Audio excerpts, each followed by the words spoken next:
Hello there, thank you for stopping by the channel. Today's story explores the hidden corners of the human psyche, gentle yet profound.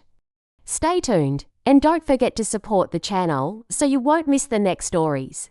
I'm Chloe, 36, and I might have made the biggest mistake of my life. At least that's what my husband Mark keeps telling me. He's 38, a man who believes every dollar needs a plan, a purpose, and a spreadsheet to back it up. Meanwhile, I've always believed that sometimes you have to take risks to see rewards. But now, with him threatening divorce, I'm starting to wonder if maybe I gambled a little too hard this time. It all started 6 months ago. I was scrolling through Instagram when I came across a video of this woman, a blonde, bubbly, wearing a sleek white suit, talking about financial freedom and being your own boss. You know the type. Normally, I would have kept scrolling, but something about her energy pulled me in. She wasn't talking down to people like those so-called business gurus do. She felt relatable, like she could have been one of my friends from high school, just with better shoes. She said, if you're tired of living paycheck to paycheck, this opportunity is for you. And you know what?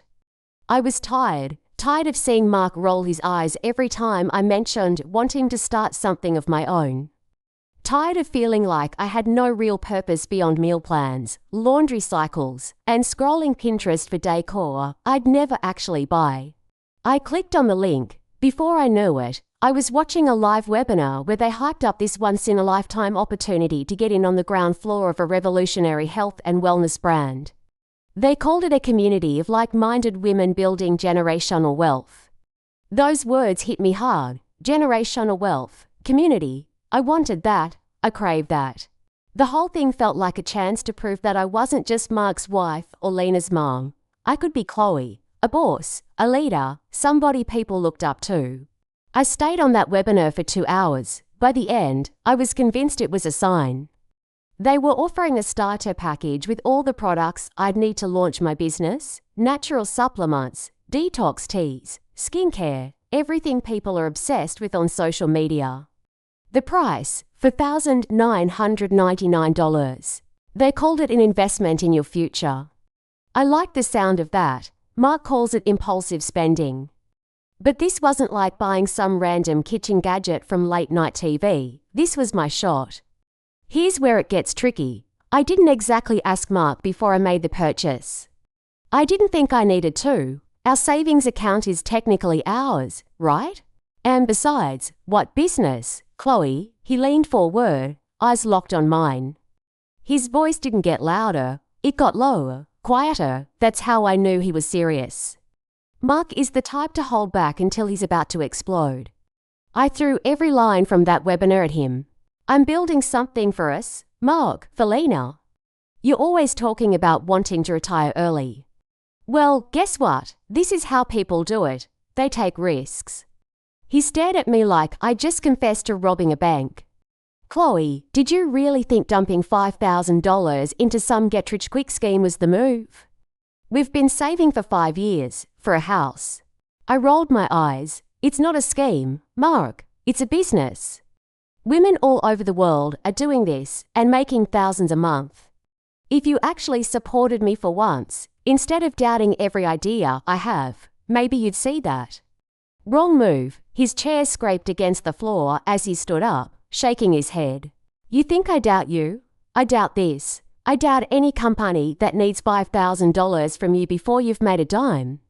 That's not a business, Chloe. That's a scam. Spoken like someone who's never taken a risk in his life, I shot back. That's when he said it. You keep justifying this, Chloe, and you'll be justifying it alone. I'm not doing this with you anymore. Silence. I could hear the hum of the fridge, the ticking of the clock, and the weight of what he just said crushing my chest. He didn't say the word divorce, but I knew that's where it was headed. Mark isn't a man who makes empty threats, but here's the thing. I don't think I'm wrong. I'm not. Every successful person I've ever seen said they had to take a leap of faith at some point. Isn't that what I did? Isn't that what we're supposed to do? Sure, maybe I should have told him, but if I had, he would have shut me down. Then I'd be right where I was before, playing it safe, living small, and wondering if I could have been more. Now he's talking about lawyers and separate accounts, like I'm some stranger on the street, over one bad decision. I'm not saying I didn't make mistakes. But I'm not the villain here, I'm just a woman who wanted more. After that night, Mark barely spoke to me. No more morning kisses before work. No more want me to pick up anything on the way home, texts. Just silence, the kind that feels louder than any argument. I knew I should say something to smooth it over. But part of me didn't want to. Why did I have to be the one to apologize? He was acting like I drained his personal bank account, not ours. Meanwhile, I kept telling myself the business would turn around. I just needed more time, that's what the women in the group chat kept saying. Success doesn't happen overnight, sis. Stay the course, but staying the course costs money. And money was getting tight. One night, I was in the kitchen trying to figure out dinner. The pantry looked as empty as I felt. Mark came home, and for the first time in weeks, he spoke to me not with words but with that look, you know the one. It's the face a man makes when he's done being mad and has moved on to disappointed. I'd rather he yelling I can handle. Disappointment not so much. He sat at the kitchen table, opened his laptop, and didn't say a word. But I could feel it building, I knew it was coming. You can tell when a man's about to drop something heavy on you. Chloe, he said, still staring at the screen, we need to talk. I stayed by the stove, stirring a part of spaghetti like it was the most important task in the world. About what? I asked, keeping my tone light, like I didn't already know. Our finances, he replied, closing the laptop slowly, like he needed to make a point. I spoke with a lawyer. My hand froze on the spoon. A lawyer? I turned around, laughing like he just told me the punchline of a bad joke. You're being dramatic. Dramatic? He leaned forward, elbows on his knees, hands clasped like he was praying for patience. No, Chloe, dramatic is draining our savings without talking to me first. Dramatic is doubling down on something that's clearly not working. I'm being real, that word hit me hard, real? Like I was living in some fantasy land. So what do you want a divorce now?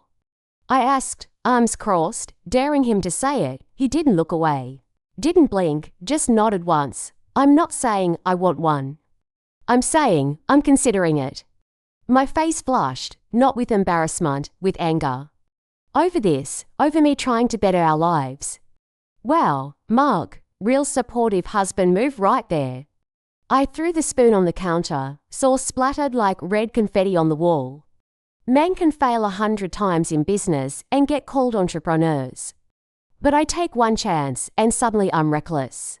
It's not the chance you took, Chloe, he said, standing up. It's the fact that you didn't tell me. That's the part I can't get past. I shook my head. You never would have let me do it, Mark. That's why I didn't tell you. You always play it safe. I'm tired of living that way, safe.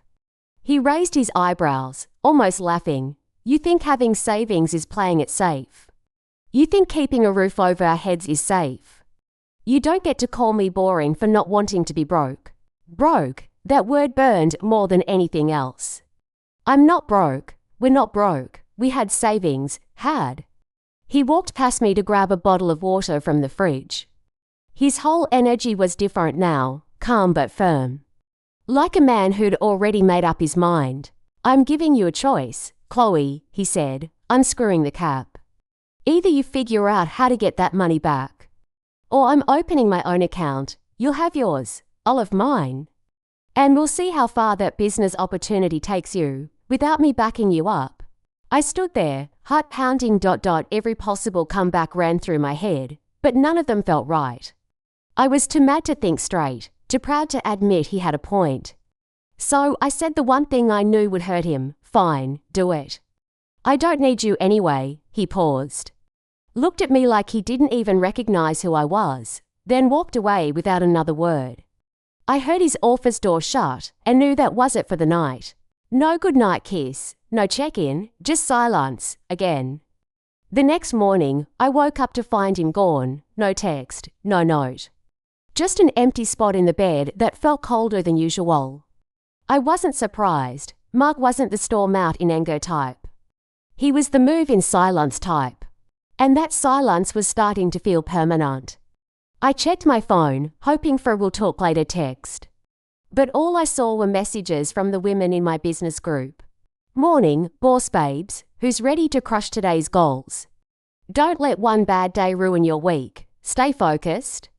I stared at those messages like they were written in another language. I didn't feel like a boss babe. I didn't feel like anything. I had convinced myself this business would make me somebody. Somebody important, somebody worthy of admiration. But right now, I just felt like the fool at the blackjack table, betting on a bad hand.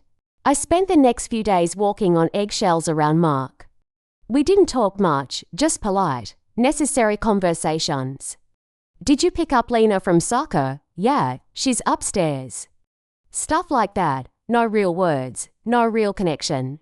But then it happened. One morning, I opened our joint account to transfer money for groceries, and the balance hit me like a slap in the face. It wasn't just low, it was negative. I sat there staring at the red numbers like they were taunting me.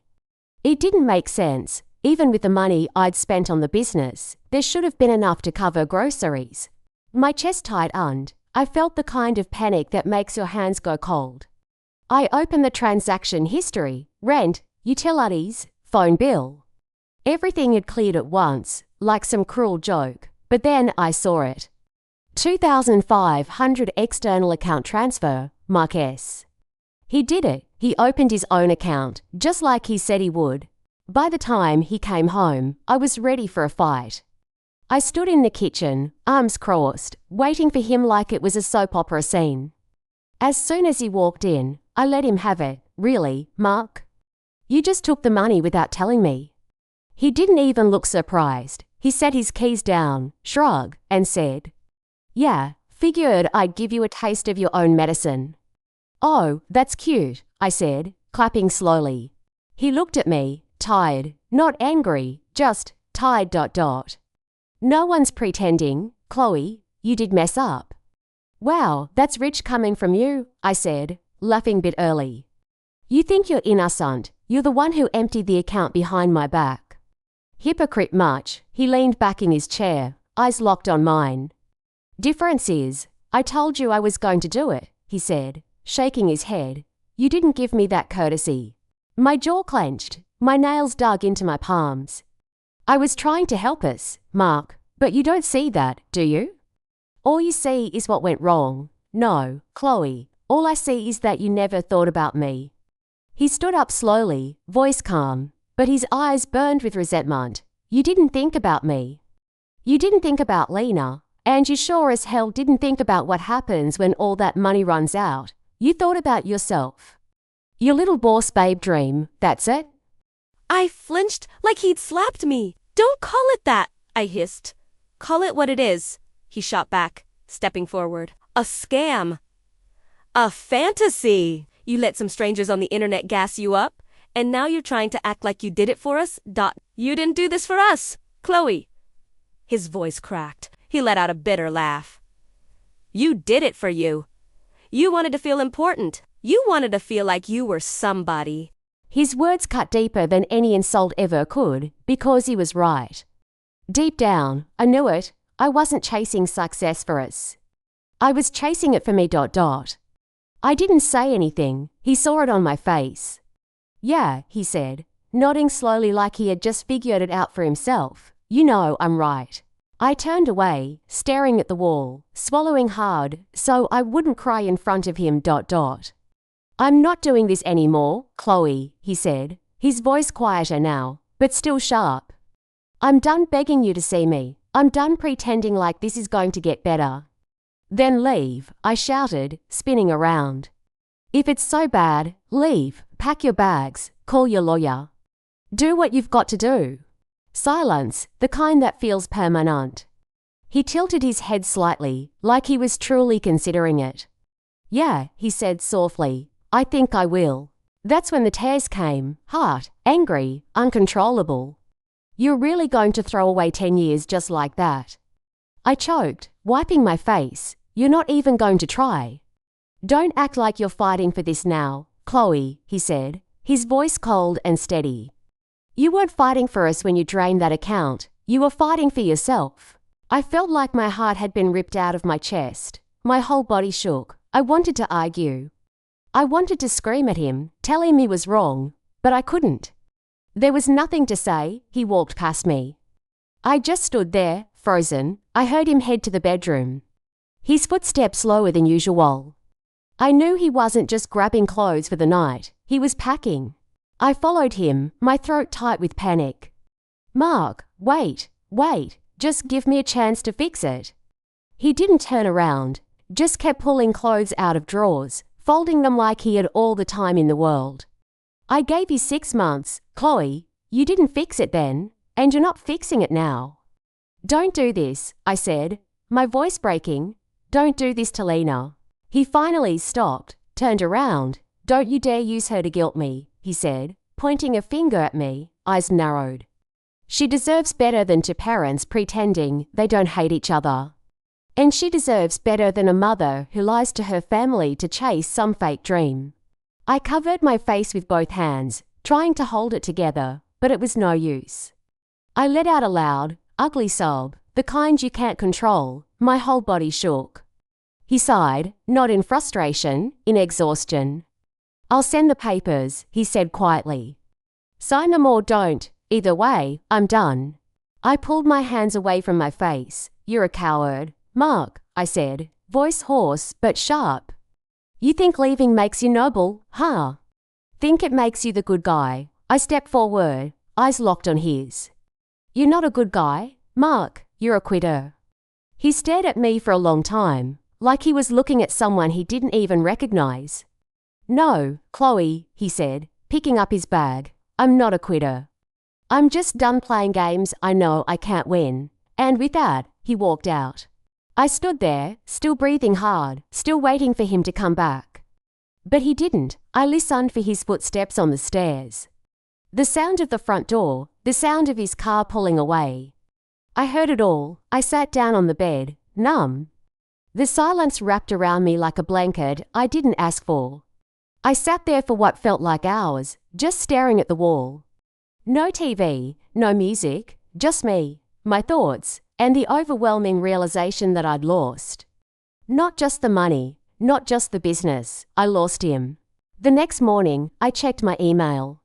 There it was, subject line, divorce filing, Mark S. It didn't feel real. It felt like one of those scam emails you delete without opening. But it was real. I opened it, scrolled through the legal language I didn't understand. Stopped at the line, irreconcilable differences. Yeah, I muttered to myself, closing the laptop. That sounds about right. I sat there for a long time, sipping coffee, looking around the house we built together. It didn't feel like home anymore. It just felt like a house, walls, furniture, silence. I could still hear his words echoing in my head. You didn't think about me, and for the first time in months. I wondered if maybe he was right. Thank you for listening until the end. Every story holds a piece of someone's truth, and maybe a piece of your own. If this touched you in any way, don't forget to like, share, and subscribe for more heartfelt stories. See you in the next video.